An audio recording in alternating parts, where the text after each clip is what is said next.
developing in New Jersey. Congresswoman LaMonica McIver now facing federal charges from this confrontation at an ICE detention facility in Newark. Today, New York's Romney Smith's at that facility, Delaney Hall, with the details. Romney.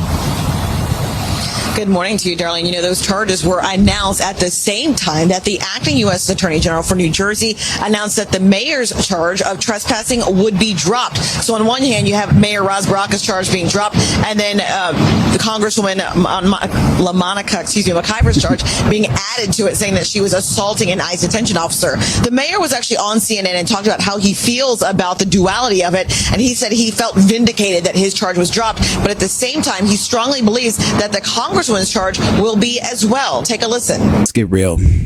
People are fed up. We're tired of the political theater, tired of the photo ops, tired of watching elected officials turn every issue into a viral moment while ignoring the very people that put them in office. Ask yourself, when was the last time you saw a city council member go viral for fighting for the working class citizen in their own district? You don't. Because it's not trending, because it doesn't benefit their careers. No. Instead, they show up with cameras rolling to defend individuals who aren't even citizens, people who are in this country illegally. And they do it with passion, screaming and hollering and fighting and fury with choreographed rage. But when it comes to the actual citizens, the taxpayers, silence. You know, here's the irony. It's the American taxpayer who's footing the bill for all of this theater. The same folks being ignored are the ones paying the salaries of the very politicians grandstanding on their screens.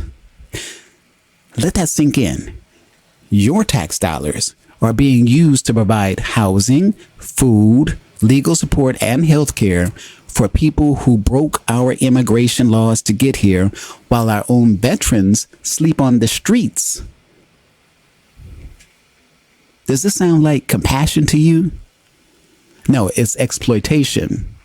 It's redistribution of responsibility without representation. And that should sound familiar, right? That was the rallying cry of the American Revolution.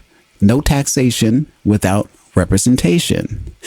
And now they want to talk about due process. Due process. Let's break that down without all the legal mumbo jumbo. Due process does not mean years in court with free lawyers and taxpayer funded appeals. Once again, due process doesn't mean years in court with free lawyers and taxpayer-funded appeals. It simply means you get a fair chance to be identified. Your status is reviewed. And if you are here illegally, you get sent home. That's it. It's not cruel. It's not humane. It's the law. But they're twisting the law to serve their political ends. Because let's be honest, this is always, and it still is, about power, not people. You've ever wondered why they're so desperate to keep illegal immigrants here? Because there's a political payoff. That's it. These people become long-term pawns, used to justify billions in funding for government programs, nonprofits, and activist groups. And guess what?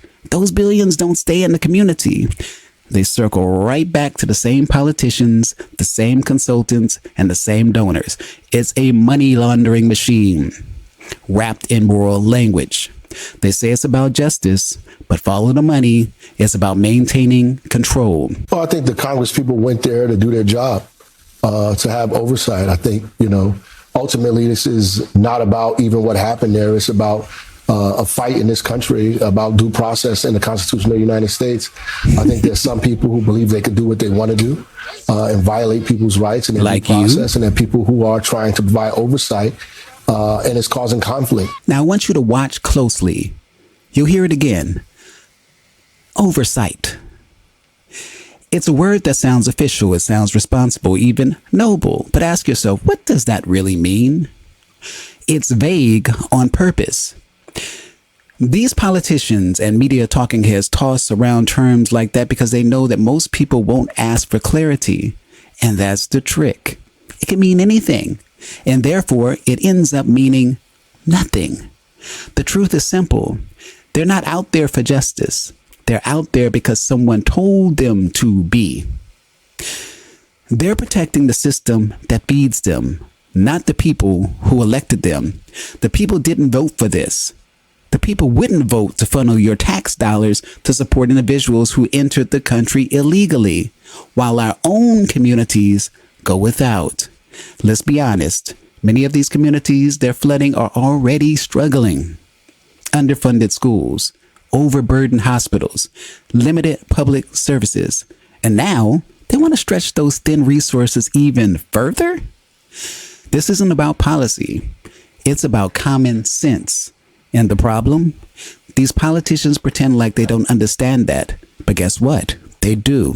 They're playing dumb. And worse, they assume you're dumb. That smug look you saw on his face, that wasn't confidence. That was arrogance.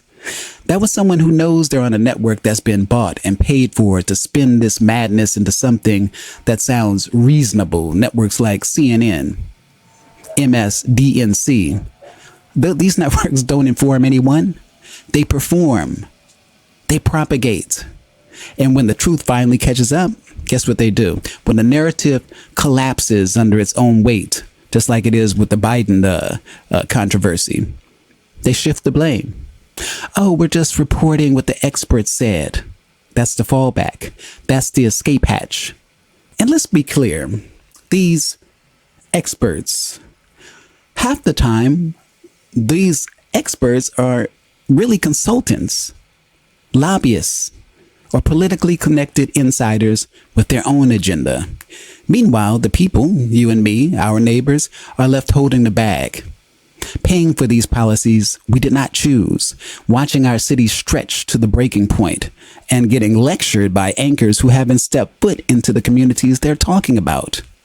That is not journalism. That is not oversight. That is propaganda. Now, this all started on May 9th when Mayor Ras Baraka and several congresspeople went to Delaney Hall for an oversight visit, saying that they were aware ICE recently reopened a closed detention facility, but ICE didn't have up-to-date certificate of occupancy, and they wanted to make sure the facility was up to code. At one point, you can see on video ICE agency walk outside of the gates on a public property to detain Mayor Baraka. The mayor is shielded by two congresswomen. The Department of Homeland Security released a new video claiming that Congresswoman McIver pushed ICE agents as they tried to arrest Baraka. That's why they say that now, nearly 2 weeks later, that she's facing a charge of assaulting a federal agent.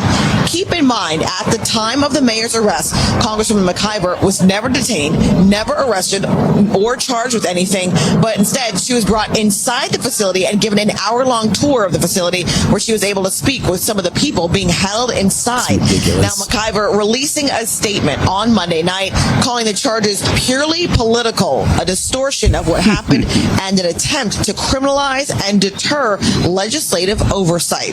Coming back out to you live, we know that House Democratic Minority Leader Hakeem Jeffries released a statement as well in support of the Congresswoman, saying that they will, quote, vigorously look into and respond to these charges. So we'll continue to follow up and see exactly what happens to her. We are live in Newark, New Jersey this morning. Romney Smith, Today in New York. Back to you. The corrupt protect the corrupt. Simple and plain. Now they're claiming that the charges against Representative McIver after that ICE detention clash in Newark are purely political. But let's not kid ourselves. Everything these people do is political. Every statement, every stunt, every charge is all designed to protect their power, their public image, and most of all, their money. Ask yourself this. How do so many of these public servants earning under $200,000 a year end up multimillionaires by the time they leave office? Are we really supposed to believe it's just book deals and speaking gigs? This is not public service. It's self-service. And the American taxpayer, we're the ones getting played. You know, the real takeaway here is that these politicians only show up to fight when it benefits them. You will not see them in the trenches when it comes to school funding, crumbling infrastructure, or helping middle-class families struggle to keep up. No. You won't see them rallying to fix, well, here, LA's homelessness crisis. No. Do you see them in the streets for that? No. You won't see them demanding lower taxes or pushing for safer communities. Are they in the streets for that? No.